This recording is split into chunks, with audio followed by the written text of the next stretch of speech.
Do you anticipate this tariff chaos is going to be going on? 30 days, 60 days, 90 days? Chaos. Well, first of all, Jake, thank you for having me. I think it's really important to realize that last Wednesday was when the president announced this new American order, the new American economic plan. We're now 2 days in, right? You've got 2 days of data. Everyone, especially on your side, on the left, is freaking out. I'm not on the left. But at the end of the day, listen, this whole Nice, concept. All right, Jake, thank you. This whole concept is about rebuilding an American economy around American goods, around American industry. We do already live under a tariff regime in this country, but it's the tariff regime of China, of Mexico, of Brazil, of Australia, of countries that Mexico won't take our corn, Australia won't take our beef. The country of Honduras takes more pork than the entire European Union does, American pork, I should say. So from our farming and ranching perspective, which is what I'm focused on, but happy to talk about anything, that it is time for a change, and that's what this president evoked last Wednesday. So I think we'll see in short order really positive outcome from this. We already have 50 countries that have come to the table over the last few days, 50. over the last weeks, that are willing and desperate to talk to us. We are the economic engine of the world, and it's finally time that someone, President Trump, stood up for America. Yeah, absolutely, guys. Welcome back. I'm down here. Welcome back. Hey, I'm at 1,399 subscribers. Thank you guys so much. Hey, enjoy this. Leftist Jake here. He is losing it. All right, here we go.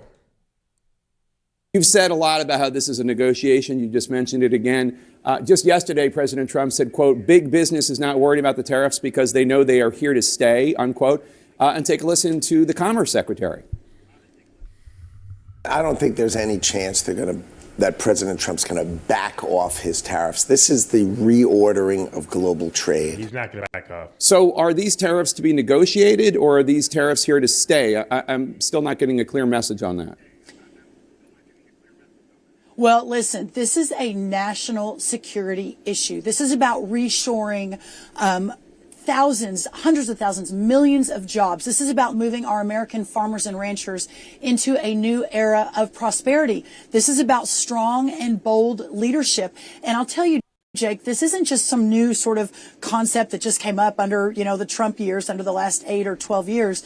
This started in 1791 with Alexander Hamilton, when he wrote a whole premise on the idea that Americans and the whole concept of America was founded on a fervent, positive protection of our goods out of America. And for 150 years, that was the approach, 150 years. And that's when America went from basically a frontier country to the world's largest, most exceptional economic power. And it was the dawn of the progressive era about 100 years ago that began to move back toward this idea of America being a neutral arbiter on the world stage. Well, listen, it's time to go back to our founding fathers' vision. And so as we move forward, this president is the chief deal maker. He will ensure that America is put first, that all of these tariffs, a 300% tariff on our dairy products from Canada. I mean, it's absurd what our farmers and ranchers and our manufacturers have had to deal with over the last, decades, and it's time to fix it. Yeah, we got some breaking news right here. I just got this in. China's stock market just opened up 10% down this for Monday morning. 10% down already. I can't imagine what ours is going to be like. And another one is Japanese stock futures have been suspended after hitting circuit breaker limits. So that's just about how you're going to see our Monday. We're going to see how that goes, XRP. Yeah, the question was, are these tariffs here to stay, as Howard Lutnick and President Trump seem to be suggesting, or is there going to be room for negotiation, as you seem to be suggesting? Listen, we've got 50 countries that are burning the phone lines into the White House up, and probably the president's cell phone as well, and probably Howard Lutnick's as well. And I've heard from some as well.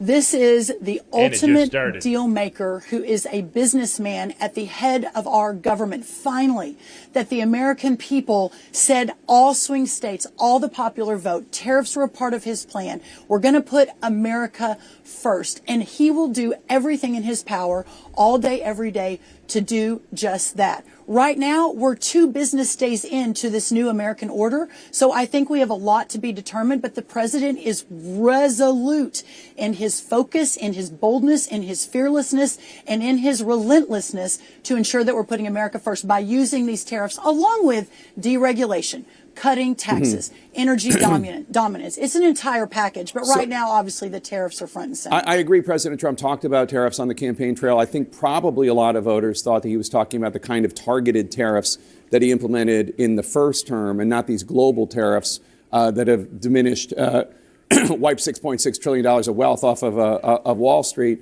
But I have to say, he didn't, when he was campaigning, talk about the pain that he is now acknowledging.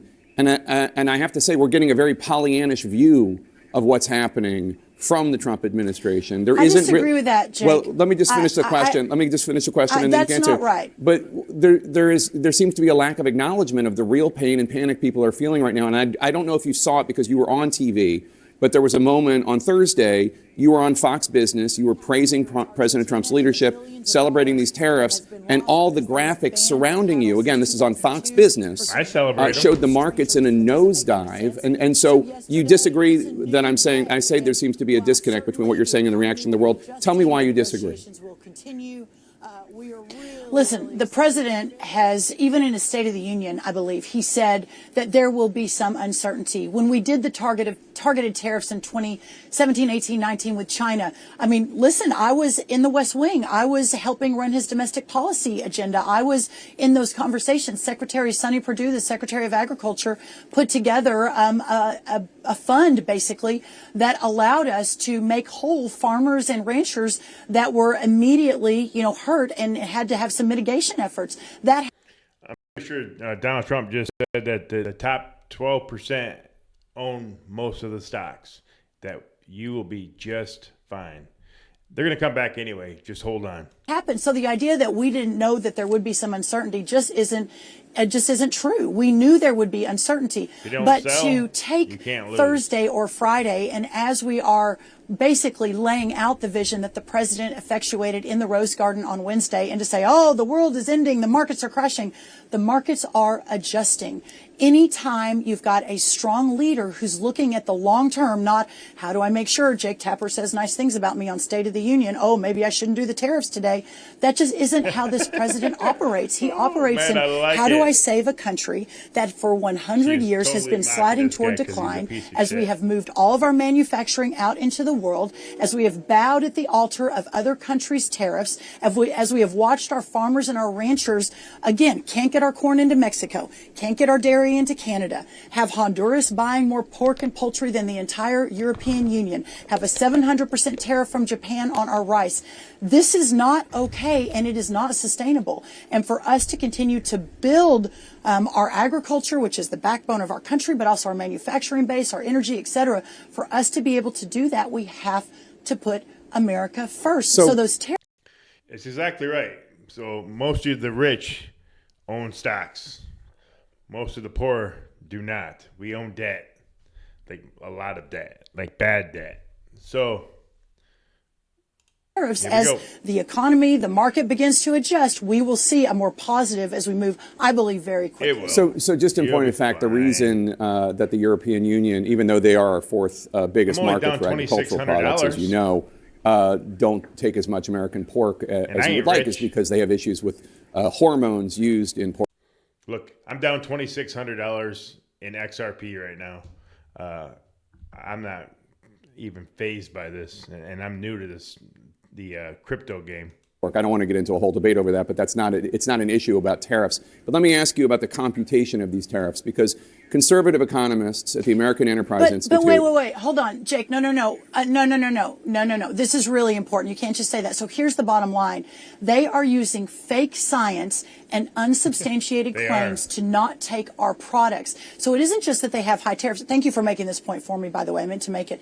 It's not just the tariff numbers. It's the way they've treated our products. Oh, sorry, we can't take your beef since 2002 because you use a certain type of feed. That's just absolutely tariff on bull. our It is not correct dairy? and not appropriate. Our supplies, our farmers and ranchers, we produce the safest, the most secure, the best food in the world. And so to use that for the EU to say, oh my goodness, we can't do it because of this reason, it's absolutely wrong, and it's not based on sound science.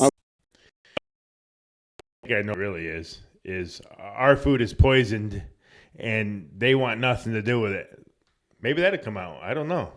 But that would be funny as hell if it came out that America was poisoning their own citizens. What, GMOs? You never heard of those? Fake food? Okay, well, you can take that up with the Europeans. Conservative economists at the American Enterprise Institute say that when the Trump administration came up with these tariff rates, you should have used as a basis the elasticity in the response of import prices to tariffs instead of retail prices. And AEI, a conservative group, says because the Trump administration mixed that up, the entire computation's wrong, and these tariff rates are set 4 times too high. They make a compelling case. Is that true? Listen, I'm from the think tank world. I ran multiples of think tanks. God. I built the America First Policy Institute You can buy in the intervening 4 years Republican. between Trump 1 and Trump 2. There's like 5 of them up there. Mitch McConnell is one of them. What's another one? I have a lot of good friends List at the them American down in Enterprise the Institute. I don't chat, mean to please. throw all of them under the bus, but I will say Susan this. Collins. AEI has never been a friend of the president's. They have never been a friend of an America First agenda. They have never come alongside and helped us effectuate what we believe is today's Yeah, but did you use conservative retail vision for prices instead of America. import prices? And they're just wrong on this. So you didn't They're use... just wrong. You know, Jameson Greer and Howard Lutnick and Scott Bessent, these are the smartest, most incredible economists, businessmen on our side, along with President Donald Trump and J.D. Vance and others. I have 100% faith in the formulas that they used and how they came up with these numbers. All right. I mean, they say that you used retail prices as opposed to import prices, and they make a compelling case. I'd ask you to check it out. The reason I ask you I is have not because... read... Yeah. Well, I'd ask you to check it out. You should read it. The reason I ask is because a lot of people are questioning the level of scholarship here behind how these tariffs were done. For example, President Trump laid out with a giant graphic of all the countries where tariffs were going to be, what he called reciprocal tariffs were going to be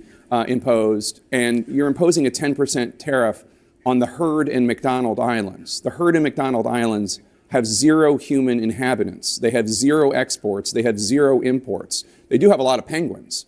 Why are you putting import tariffs on islands that are entirely populated by penguins? Well, I mean, come on, Jake. Obviously, here's the bottom line.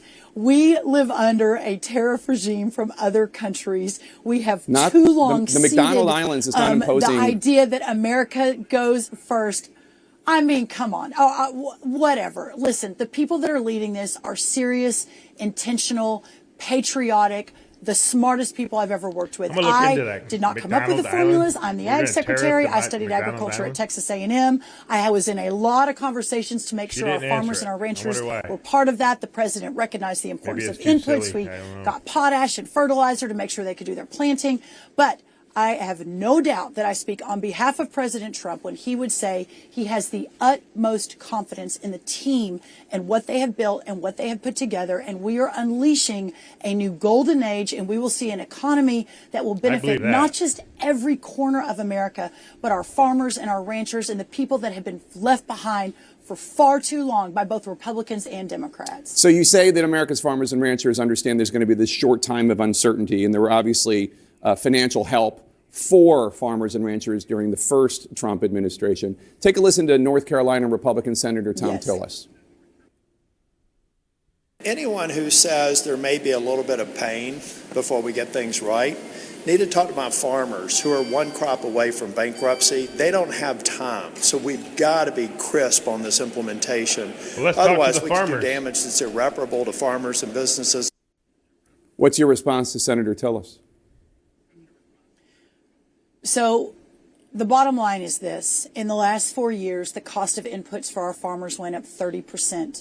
In the last 4 years, we had an agriculture export deficit that increased from 0 when President Trump left to $49 billion our farming and our farmers and ranchers are hurting. They are operating at margins of profit that are thinner than they have in a really long time due to the policies of the last 4 years. But to Senator Tillis's point, we have to be prepared that if there is longer term damage, and this president has been very focused on this, and I've been saying it pretty much ad nauseum for the last 50 days since I've been in office, is that we will make sure that we have the funds, and working with the senators and working with the appropriators, that we can do what we did last time, which I think Secretary Perdue last time spent about $25 to $28 billion to mitigate some of the fallout from the last tariffs for the short term. The long term, the tariffs worked. I mean, the research shows that we had an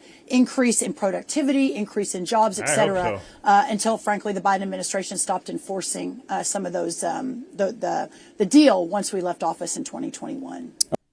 Yeah, I mean, we're going to find out. We're going to find out exactly what's going to happen here in the next couple of months, I would think. We'll see. All I can say is we'll see. I'm going to look at that McDonald Island with the penguins because that's new to me. So I'm going to check into that. Hey, thanks again for checking in, guys. And we will see you on the next episode. Please like, share, and subscribe. That would be amazing. Thanks, guys. We'll see you on the next one.